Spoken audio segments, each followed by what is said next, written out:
అదరగొట్టే కారం రంగు రుచి ఆచి కారం పొడి.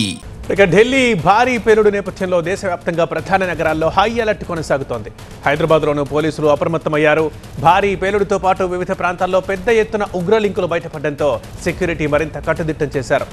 దీనిలో భాగంగానే హైదరాబాద్ నార్త్ జోన్ పరిధిలోని హోటళ్లు, లాడ్జ్లపై పోలీసులు ఫోకస్ పెట్టారు. హోటళ్లు, లాడ్జ్ల యజమానులతో north zone DCP Rashmi Perumal సమావేశమయ్యారు.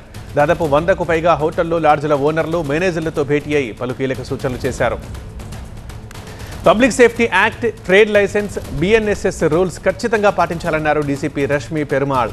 విజిటర్ రిజిస్టర్ నిర్వహణ, గెస్ట్ ఐడి ధృవీకరణ తప్పనిసరిగా ఫాలో కావాలని చెప్పారు. సీసీటీవీ కెమెరాలు, సెక్యూరిటీ ఏర్పాట్లు ఉండాలని ఆదేశాలు ఇచ్చారు. హోటళ్లు, లాడ్జిల్లో అనుమతి లేకుండా కార్యక్రమాలు, ఈవెంట్లు నిర్వహించినా, అక్రమ కార్యకలాపాలు చేపట్టినా కఠిన చర్యలు తప్పవన్నారు. ప్రజా భద్రతకి విఘాతం కలిగితే ఎట్టి పరిస్థితుల్లోనూ సహించేది లేదని డీసీపీ హెచ్చరించారు. ఢిల్లీ భారీ పేలుడు ఘటన దేశవ్యాప్తంగా సంచలనం సృష్టించింది. దీంతో ఉగ్ర కార్యకలాపాలపై కేంద్ర నిఘా వర్గాలు అలర్ట్ అయ్యాయి. దేశంలోని ఉగ్ర జాడల్ని బట్టబయలు చేస్తున్నాయి. అయితే దేశంలో ఎక్కడ ఉగ్ర అలజడి రేగినా దానికి లింకులు హైదరాబాద్తో కనెక్ట్ అవుతూ ఉంటాయి. ఈ క్రమంలోనే హైదరాబాద్లోని 3 కమిషనరేట్ల పరిధిలో కూడా హై అలర్ట్ ప్రకటించారు. రద్దీ ప్రాంతాల్లో తనిఖీలు ముమ్మరం చేశారు. ప్రిన్సిపల్ కరెస్పాండెంట్ ప్రణీత లైవ్ లో మరింత సమాచారం అందిస్తారు.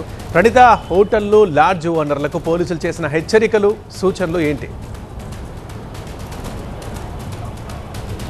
దాదాపు సికింద్రాబాద్ సరౌండింగ్స్లో 100కు పైగా హోటల్స్ ఉన్నటువంటి విషయం తెలిసిందే.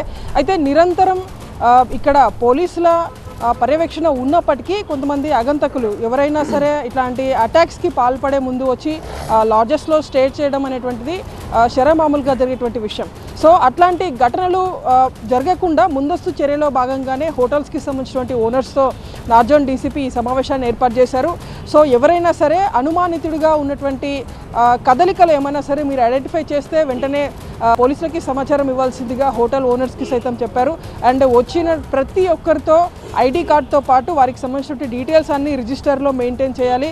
కొంతమంది కేవలం అక్కడ ఉన్నటువంటి రూమ్స్ తీసుకోవడానికి వచ్చినప్పుడు కొంతమంది హోటల్ ఓనర్స్ కూడా ఎలాంటి ఐడి ప్రూఫ్ లేకుండా జస్ట్ వాళ్ళ నేమ్ అండ్ ఫోన్ నెంబర్ రాసుకొని రూమ్ ఇచ్చేస్తుంటారు. అలా కాకుండా కంపల్సరీగా రిజిస్టర్లో వచ్చినటువంటి గెస్ట్కి సంబంధించిన డీటెయిల్స్ అన్నింటినీ కూడా ఎంట్రీ చేసేయాలి.